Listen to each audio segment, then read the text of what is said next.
ॐ अजामेकां लोहितशुक्लकृष्णां बह्वीः प्रजा सृजमानां नमामः।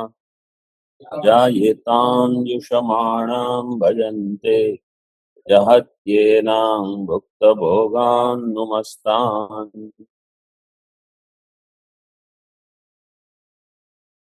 28 पृष्ठ पर देखिए। अगर कोई जैसे पशु हिंसा आदि निषिद्ध कर्म जो हुआ है तो उसका भोग तो करना ही पड़ेगा। ना भुक्तं क्षीयते कर्म कल्पकोटि शतैरपि अवश्यमेव भोक्तव्यम कृतम कर्म शुभाशुभम। आगे देखिए। क्षयातिशयौ च फलगतावपि उपाय उपचरितौ। पूर्व में कहा कि ये जो उपाय है इसमें इसका जो स्वर्ग आदि है उसमें क्षय अतिशय आदि दोष है। तो क्षय वास्तव में यहाँ पंक्ति क्या देखते हैं, क्षयातिशयो च फलगतौ। वास्तव में ये फल में स्वर्ग का क्षय हो जाएगा आपके लिए, और जो स्वर्ग आदि प्राप्ति होगी वहां अतिशय होगा। अतिशय मतलब तारतम्य। टिप्पणी में वहां दिया है उसी पृष्ठ पर नीचे 1 नंबर में, क्षय का अर्थ है विनाश है। तद युक्तत्वम प्रतियोगिता संबंधेन विनाश प्रतियोगित्वम।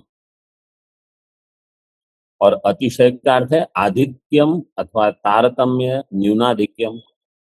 किसी को जैसे स्वर्ग में भी अनेक जगह होंगे, स्थान होंगे, किसी को सुंदर स्थान मिलेगा, किसी को नहीं मिलेगा, ऐसे। तो फल वो वास्तव में फल में है, फिर भी फलगतौ अपि उपाये उपचरितौ। उपाय उपाय क्या है, ये जो याग आदि ज्योतिष्टोम वाजपेय इनमें इसका उपचार होता है। क्षयित्व क्या है, क्षयित्वंच स्वर्गादेहे सत्वे सति कार्यत्वात् अनुमितम। स्वर्गादि में क्षयित्वम कैसे सिद्ध होगा, श्रुति से भी सिद्ध है, स्मृति से सिद्ध है, यहाँ अनुमान दिया। श्रुति क्या होगी, ये हमने सर्व वेदांत सिद्धांत सार संग्रह में देख लिया है। तद यथेह कर्मचितो लोकः क्षीयते पुण्यचितो लोकः क्षीयते। हाँ, एवमेवामुत्र पुण्यचितो लोकः क्षीयते, ये छांदोग्य 8वां अध्याय की है। तो जैसे यहाँ जो पुण्य से प्राप्त होता है चला जाता है, अथवा पाप से होता है वो भी चला जाता है, इसी प्रकार अन्य लोक में भी जो भी पुण्य पाप से प्राप्ति होगी वो अनित्य ही होगी। और श्रुति में कहा, स्मृति में क्षीणे पुण्य मर्त्य लोकम विशंति, यहाँ अनुमान दिया स्वर्गादिकम क्षयित्ववत् भावत्व सति कार्यत्वात् घटादिवत्। स्वर्गादिकम जो है वो क्षयित्व है, उनमें क्षयित्व रहेगा। भावत्व सति कार्यत्वात्, वो भाव रूप वो कार्य है, स्वर्ग आदि कार्य है भाव रूप है। भावत्व सति कार्यत्वात्, जैसे घट है, समझो भावत्व नहीं देंगे तो क्या दोष होगा, प्रध्वंस अभाव में अतिव्याप्ति हो जाएगी। प्रध्वंस अभाव में कार्यत्व है, उसकी उत्पत्ति होती है, उसकी उत्पत्ति होगी, उसका नाश होगा नहीं होगा। तो वहां हेतु रहेगा, कार्यत्व हेतु रहेगा, क्षयित्व नहीं रहेगा, साध्य अभाव हेतु रहेगा, साध्य नहीं रहेगा, प्रध्वंसा भाव। तो क्या दोष होगा, हेतु रहा साध्य नहीं रहा तो क्या दोष है, व्यभिचार व्यभिचार अथवा अनैकांतिकत्व।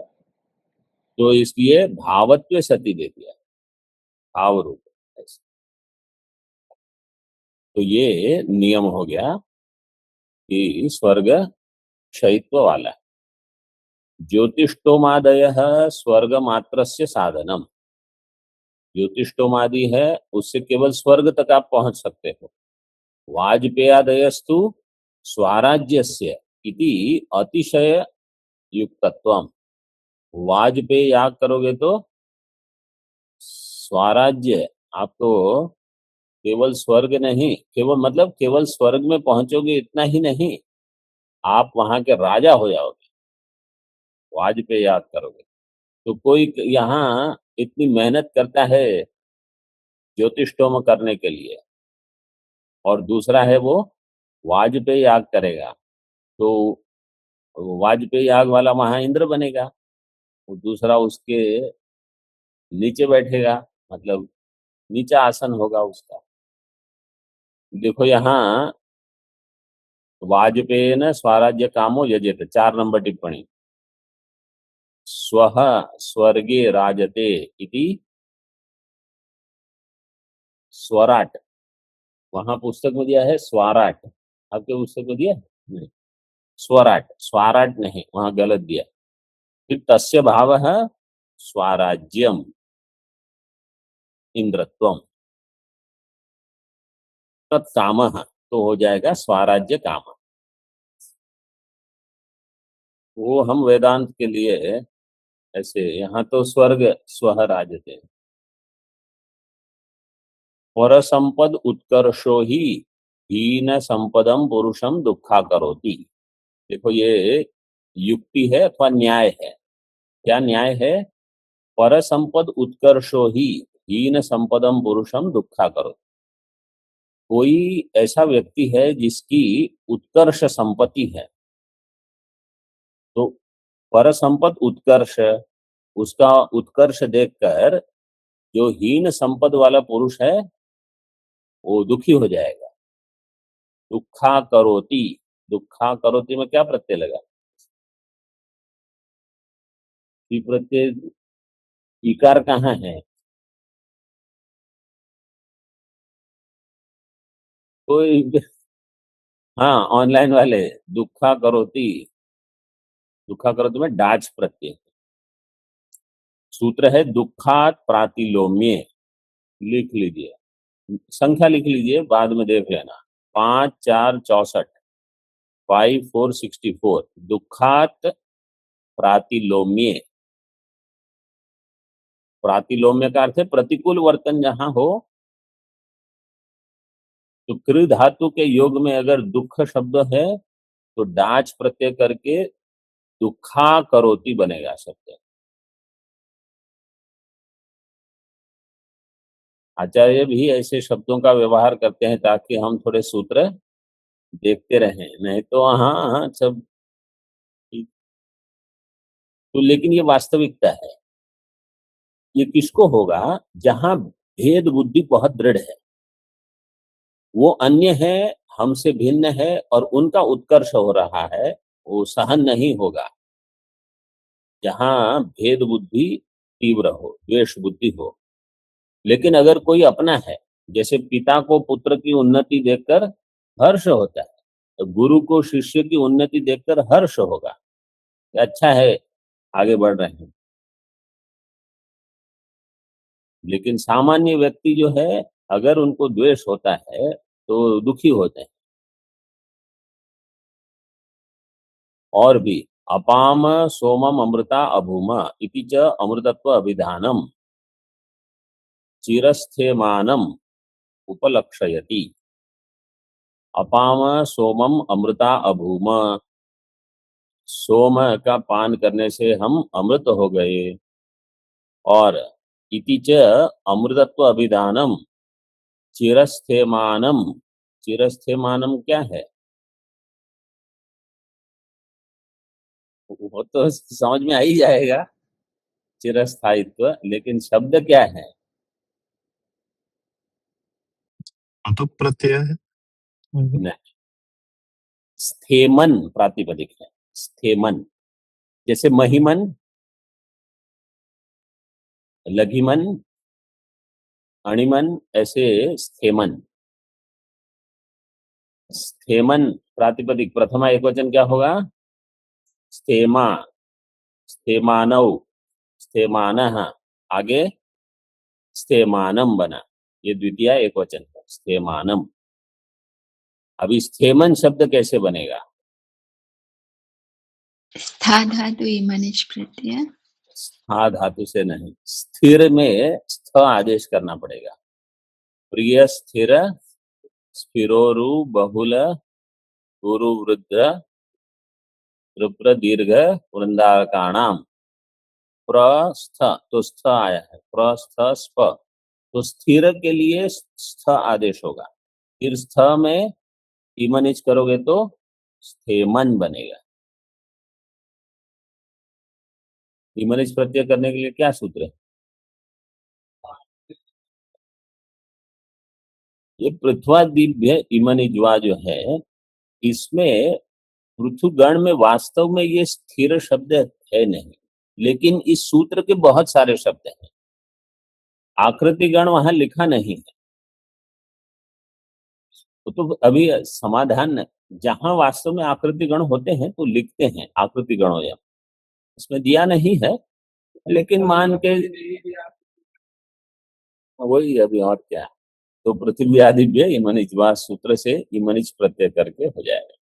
चिरस्थेमानम, इसका अर्थ क्या होगा? दीर्घ काल तक वहां रहने वाले, जो सोमपान करते हैं, अमृतत्व वास्तव में इसका अर्थ है वहां दीर्घ काल तक रहेंगे। यद आहु आभूत संप्लवम स्थानम अमृतत्वम ही भाष्यते इति विष्णु पुराणे, विष्णु पुराण में कहा आभूत संप्लवम स्थानम, जब ये सभी भूतों का जब तक संप्लव न हो जाए तब तक उस स्थान में रहते हैं। अब सभी भूत केवल भूलोक के हैं कि भू भुवः स्वः सभी लोग के हैं, ये भिन्न विषय होगा। अतएव च श्रुति ही, और भी श्रुति है, न कर्मणा न प्रजया धने न त्यागे नैके, त्यागे नैके, यहाँ तो त्यागे नैके न दिया है, अमृतत्व मानसु। महानारायण उपनिषद त्यागे नैके अमृतत्व मानस, त्यागे नैके न नहीं है, नहीं है ना। हाँ। नहीं, श्रुति में अवग्रह है कि आप अपने, क्योंकि ये तो छांदस है। अमृतत्व मानसु परेण नाकं निहितं गुहायां विभ्राजते यद्यतयो विशन्ति इति। तो ये श्रुति उद्धरण किस लिए है? हाँ, दिया है देख के। तो ये श्रुति का प्रयोजन क्या है यहाँ?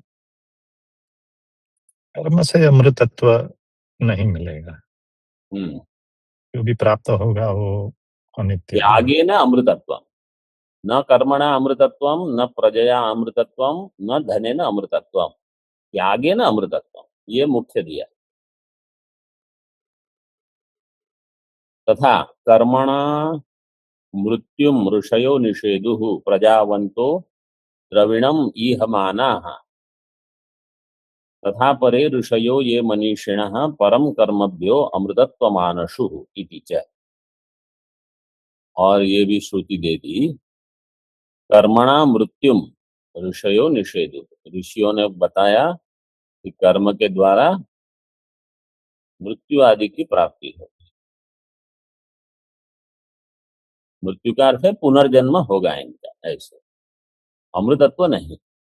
और जो निष्काम है, जो उत्तरेषणा वित्तेषणा आदि से रहित है,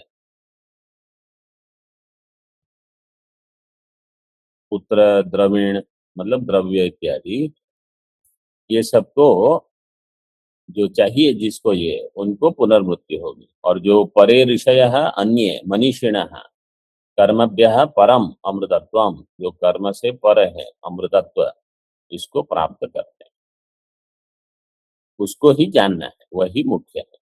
ओम पूर्णमदः पूर्णमिदं पूर्णात् पूर्णमुदच्यते पूर्णस्य पूर्णमादाय पूर्णमेवावशिष्यते।